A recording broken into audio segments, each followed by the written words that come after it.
নমস্কার, দেখছেন talk to Bangla. আমি অভিষেক রয়েছে আপনাদের সঙ্গে। এই মুহূর্তে যে খবর দেব আপনাদের, শুভেন্দু অধিকারী কিন্তু আবারও বিস্ফোরক। তৃণমূলকে নিশানা করে কিন্তু এক গাদা অভিযোগ শুভেন্দু অধিকারীর গলায় আমরা শুনলাম।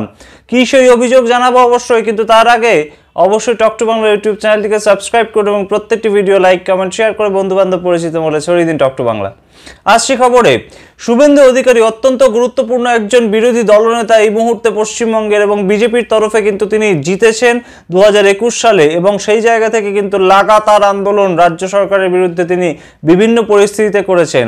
2024 লোকসভা ভোটে বিজেপি বেশ খানিকটা পিছিয়ে গেলেও কিন্তু শুভেন্দু অধিকারী আছেন শুভেন্দু অধিকারীর মেজাজেই, এবং তিনি কিন্তু লাগাতার যে আন্দোলন করছেন এবং প্রচার করছেন উপনির্বাচনের জন্য, তা কিন্তু বেশ খানিকটা গুরুত্বপূর্ণ বলেই মনে করছে রাজনৈতিক মহল। এবং সেই জায়গা থেকে কিন্তু বাগদার যে উপনির্বাচন, সেখানে গিয়েছিলেন শুভেন্দু অধিকারী, এবং সেই উপনির্বাচনে কিন্তু শুভেন্দু অধিকারী বিস্ফোরক। কারণ তিনি কিন্তু সরাসরি বললেন শোভন চ্যাটার্জি যে খবর আমরা জানিয়েছিলাম যে শোভন চ্যাটার্জি কি তাহলে আবার তৃণমূল কংগ্রেসে ফিরতে পারেন, সেই কথার প্রসঙ্গটা নিয়ে কিন্তু শুভেন্দু অধিকারী এবার বললেন শোভন চ্যাটার্জি ফিরছেন তৃণমূল কংগ্রেসে। শুধু তাই নয়, শোভন চ্যাটার্জি নাকি কলকাতা কর্পোরেশনের নতুন মেয়র হতে চলেছেন, এমন খবর সরাসরি বলছেন শুভেন্দু অধিকারী। এবং ববি হাকিম অর্থাৎ ফিরহাদ হাকিমকে নাকি মমতা বন্দ্যোপাধ্যায় বলে দিয়েছে তার পদ থেকে সরে যেতে, কলকাতা কর্পোরেশনের যে মেয়র পদ, সেই পদ থেকে সরে যেতে বলেছেন। এমন গুরুত্বপূর্ণ কথা কিন্তু আমরা শুনলাম শুভেন্দু অধিকারী, রাজ্যের বিরোধী দলনেতা, তার মুখে।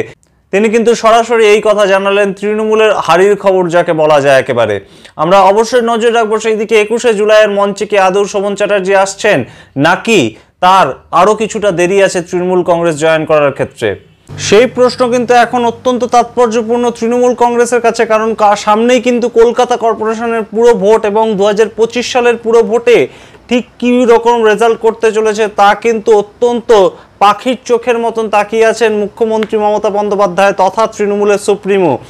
এছাড়াও এই যে ভোটকে নিয়ে এত দুশ্চিন্তা, তার কারণ কিন্তু 2024 সালে যে লোকসভা ইলেকশন, সামগ্রিক রাজ্যে 29টি সিট পেলেও কিন্তু পশ্চিমবঙ্গের যে কলকাতা, অর্থাৎ পশ্চিমবঙ্গের রাজধানী কলকাতা, সেখানেই কিন্তু বেশ কিছুটা ভোট বাক্সে ধস নেমেছে তৃণমূলের। কারণ কলকাতার মধ্যে বিভিন্ন ওয়ার্ডের মধ্যে কিন্তু তৃণমূলের যে ভোট বাক্স, সেটা কিন্তু বেশ খানিকটা তাতে ছন্দ কেটেছে, এবং সেই জায়গা থেকে কিন্তু তৃণমূলের কপালে চিন্তার ভাঁজ। কারণ বিজেপি এবং সিপিআইএম এর বেশ কিছু কিন্তু ওয়ার্ড তারা কিন্তু ভোটে এগিয়ে গেছে।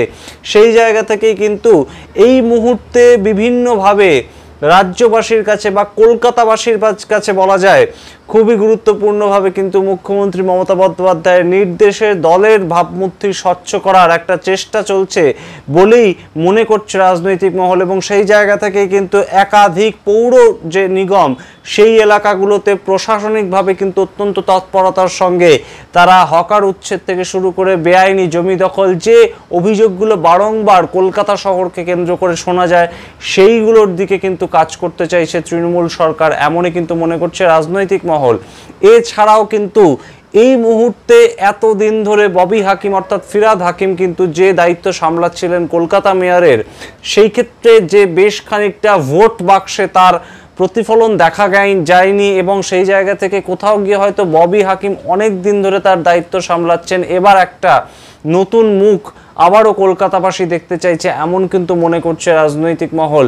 এবং সেই জায়গা থেকেই কোথাও গিয়ে তৃণমূল কংগ্রেসের নতুন করে আবারও শোভন চ্যাটার্জিকে দলে ফেরানো, এবং তাকে যে প্রাক্তন মেয়র তিনি ছিলেন তাকে তার সেই পদ ফিরিয়ে দেওয়া হতে পারে, এমন কিন্তু সম্ভাবনাও সম্পূর্ণ উড়িয়ে দেওয়া যাচ্ছে না। এবং প্রাক্তন মেয়র হিসেবে তিনি কিন্তু যথেষ্ট একজন সম্ভাবনাপূর্ণ মেয়র ছিলেন এবং অত্যন্ত জনপ্রিয় মেয়র ছিলেন। সেই জায়গা থেকে কিন্তু তাকে হয়তো আবার তার পুরনো পদে বহাল করা হতে পারে, এমনই কিন্তু সূত্র মারফত খবর উঠে আসছে। এবং 21শে জুলাইয়ের মঞ্চের দিকে কিন্তু এই মুহূর্তে রাজ্য রাজনীতির যে রাজনৈতিক বিশ্লেষক বা রাজনৈতিক মহল, তারা কিন্তু তাকিয়ে আছে। কারণ শোভন চট্টোপাধ্যায় কিন্তু হতে পারে আগামী 25-এর ভোটকে কেন্দ্র করে একটা গেম চেঞ্জিং এলিমেন্ট বা গেম চেঞ্জিং একটা টার্নিং পয়েন্ট তৃণমূল কংগ্রেসের জন্য, কারণ সম্পূর্ণ নতুনভাবে শোভন চ্যাটার্জিকে সামনে রেখে যদি এই পৌর নিগমের ভোট করায় তৃণমূল কংগ্রেস বা এই ভোট লড়ে তৃণমূল কংগ্রেস, তাহলে কিন্তু আবারও হয়তো তারা কলকাতা শহরে তাদের যে পুরনো ভোট সেই ভোট বাক্স কোথাও গিয়ে হয়তো তারা আবার পুনরুদ্ধার করতে পারবে এবং একটা স্বচ্ছ এবং নতুন ভাবমূর্তির জায়গা থেকে হয়তো আবার তারা একটা ইনিংস শুরু করতে পারবে, এমনই কিন্তু মনে করছে রাজনৈতিক মহলের একাংশ। শোভন চট্টোপাধ্যায় কিন্তু এখন ইমিডিয়েটলি তৃণমূল কংগ্রেসের কাছে একটা বড় ফ্যাক্টর এবং সেই শোভন চ্যাটার্জিকে কিন্তু ফেরাতে, অর্থাৎ শোভন চ্যাটার্জিকে কিন্তু কর্পোরেশনের কাজে লাগাতে, অর্থাৎ কর্পোরেশন ভোটের ঠিক আগে তাকে একটা বছর ধরে বিভিন্ন জায়গায় কাজে লাগাতে এবং তার নেতৃত্বে এই কর্পোরেশনের পুরো ভোট কলকাতা শহরকে কেন্দ্র করে কিন্তু তৈরি করতে বা কলকাতা শহরকে কেন্দ্র করে যে পুরো ভোট তা কোথাও সংগঠিত করতে শোভন চ্যাটার্জিকে কিন্তু ব্যবহার করতে চাইছে তৃণমূল কংগ্রেস, এবং সেই জন্যই এই তৎপরতা। কুণাল ঘোষ থেকে শুরু করে দক্ষিণ কলকাতার এক বড় নেতা তিনি কিন্তু গোলপার্কের বাড়িতে গিয়েছিলেন শোভন চ্যাটার্জির, এবং শোভন চ্যাটার্জিকে কিন্তু ফেরাতে এই মুহূর্তে অত্যন্ত তৎপর তৃণমূল। ঠিক যেমন সেটা উঠে আসছে খবর, ঠিক তেমনভাবেই কিন্তু আমরা সূত্র মারফত জানতে পারছি শোভন চ্যাটার্জিও কিন্তু দলে ফিরতে অত্যন্ত আগ্রহী, এবং সেই জায়গা থেকে কিন্তু শোভন চট্টোপাধ্যায়ও বলেছেন যে মহেন্দ্রক্ষণ, অর্থাৎ তাকে কিভাবে কোন সময় কোথায় কাজে লাগাবেন সেটা দলনেত্রী ঠিক করবেন, এবং দলনেত্রীর নির্দেশ কিন্তু তিনিও মানতে অবশ্যই আগ্রহী, এবং তাকে যে পদে দেওয়া হবে, যে কাজ করতে দেওয়া হবে সেই জায়গা থেকেই কিন্তু তিনি কাজ করতে রাজি আছেন। কিন্তু অন্যদিকে আরেকটা বিতর্কও কিন্তু এই সামগ্রিক বিষয়টা নিয়ে দানা বাঁধছে যে এই যে সামগ্রিকভাবে শোভন চট্টোপাধ্যায় যে দলে ফিরছেন সেই কথা শুভেন্দু অধিকারীর মুখে হঠাৎ, এবং শুভেন্দু অধিকারী তা জানলেন কি করে, সেটাও কিন্তু এখন রাজনৈতিক মহলের অত্যন্ত গুরুত্বপূর্ণ একটা আলোচনার বিষয়। সুতরাং আমরা অবশ্যই নজর রাখবো সেই দিকে যে শোভন চট্টোপাধ্যায়ের পরবর্তী পলিটিক্যাল কেরিয়ার কি হয় এবং শুভেন্দু অধিকারীর কথাই আগামী দিনে সত্যি প্রমাণ হয় কিনা। সেই সমস্ত খবর অবশ্যই জানাবো আপনাদের। দেখতে থাকুন টক টু বাংলা। ভুলবেন না টক টু বাংলা ইউটিউব চ্যানেলটিকে সাবস্ক্রাইব করতে। ধন্যবাদ।